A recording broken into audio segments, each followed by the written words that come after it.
In the IELTS exam, there are two types of candidates: academic candidates and general candidates. In this video, we will be focusing on the task 1 in the writing test of the exam for academic candidates. The writing exam consists of two parts called task 1 and task 2. Task 2 resembles the same task 2 from the general candidate test, which asks you to respond thoughtfully to a prompt to which you must agree or disagree and support your answer with reasons. However, task 1 for academic candidates is less about critical thinking and expanding on your own ideas, as it is about making a detailed assessment of a visual using only the details that are provided to you. Task 1 provides you with an image that must be explained in an essay.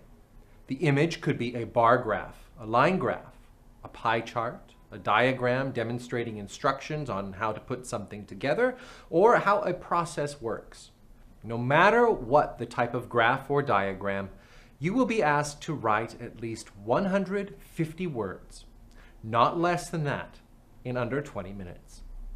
Writing less than 150 words will cause you to be penalized, but spending too much time on task 1 will automatically take away time from task 2, which is both worth more points as far as the band score is concerned, and it takes considerably more time to think about and create.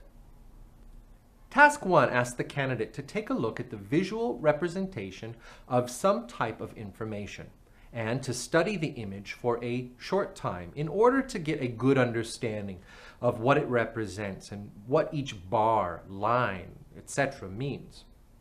After the candidate has a good handle on what the image is depicting, they then go into writing the essay, which serves as a written explanation for the most important, outstanding pieces of information on the graph.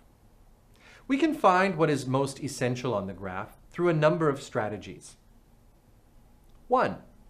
Look at the graph simply and take note of the bars and lines that stand out visually.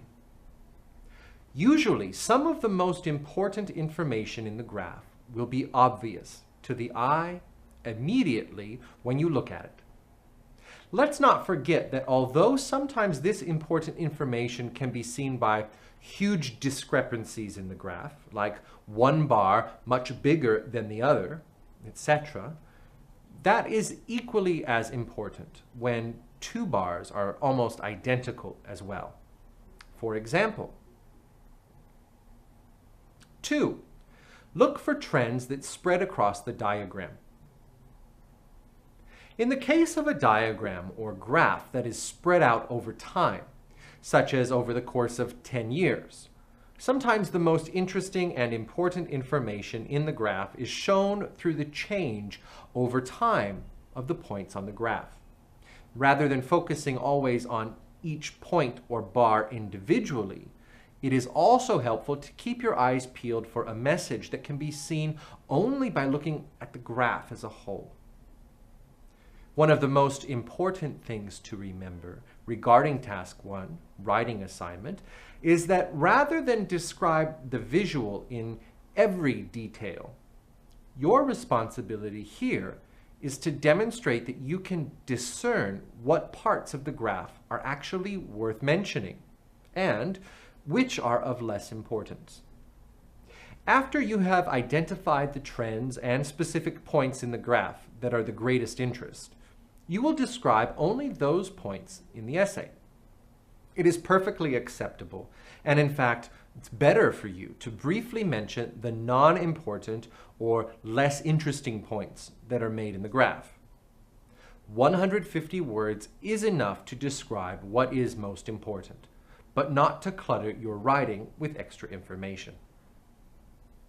Now that we have talked about how to identify the most relevant points that the graph demonstrates, we will look at a few examples of what you might see for visuals. There are a number of options that you could be faced with. However, the strategy to approach these different types of images is always similar. Let's talk about the steps to fully understanding the image and then creating a thorough, well-written essay. In the case of a graph, such as a bar graph, line graph, pie chart, and the like, we have a list of specific steps that you can take to fully understand the image and describe its most relevant points. Look at example 1 below. In the case of this image, we have a line graph. Regardless of the image type, however, you will always see these parts of the instructions. This is step 1. 1. Read the instructions carefully. You should spend about 20 minutes on this task. Write at least 150 words. Summarize the information by selecting and reporting the main features and make comparisons where relevant. Keeping in mind these 3 guidelines, you can then move on to the next step. 2. Pay attention to the sentence in the instructions that varies for each graph. This sentence will give a short but detailed review of what you will see in the graph. You must read this, not only to familiarize yourself with the graph that you are about to see, but to be sure to avoid using the exact same wording in your essay. Any sentence or phrases that look too similar to this opening sentence, they won't be counted.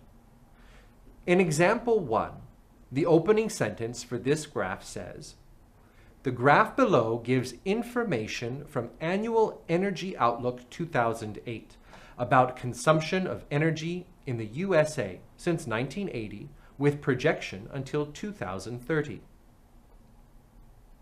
3. Structure your essay in an organized way.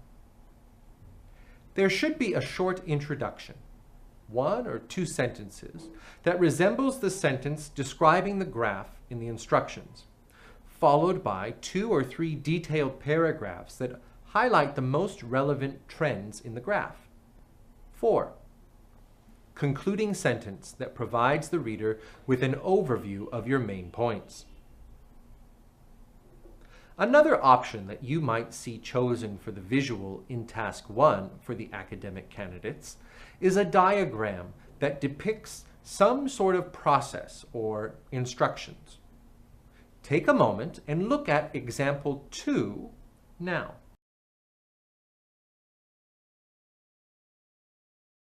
In a case like this, basically, the same principal steps would be followed. 1.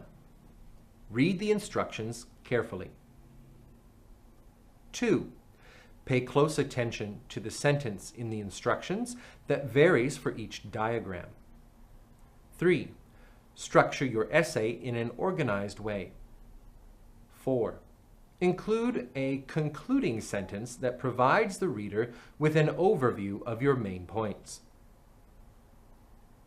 The only difference when you see a diagram instead of a graph is that usually you won't have numerical figures to include in order to describe the main points. If you have a diagram, such as the one pictured, the body of your essay will be rephrasing the process that is depicted in the diagram, in order of the steps given. You can name the steps as step 1, step 2, etc., in order to guide the reader in an organized way. These are generally less common on the Task 1, but being prepared for everything is better. Not to mention that visual representations of natural processes or instructions on how to build something are part of both everyday life. And they're part of academic life. And they must be practiced and mastered, just like graphs and charts. This task is unique to academic candidates because it resembles a number of assignments that could be presented to a student in an educational setting. Gleaning information from the visuals is an incredibly integral part of the academic world, and being able to describe a graph in an objective way that does not include your own personal interpretation of it is an invaluable skill for students and professionals alike. Task 1 evaluates your ability to use formal academic language to describe any type of visual that they choose for you. See you next time. Thanks again for watching. If you like this video, please subscribe. We have over 75 video lessons that were designed by an IELTS examiner who knows how to help you get the score you deserve. If you'd like to access more Father IELTS videos, more sample tasks, worksheets, and even use some of our practice exams, well, check out our full courses over on Udemy by clicking on the links in the description below. Those links will give you 85% off the full course price and give you full access to all of the materials we offer. I wish you the best of luck on your IELTS exam. See you next time.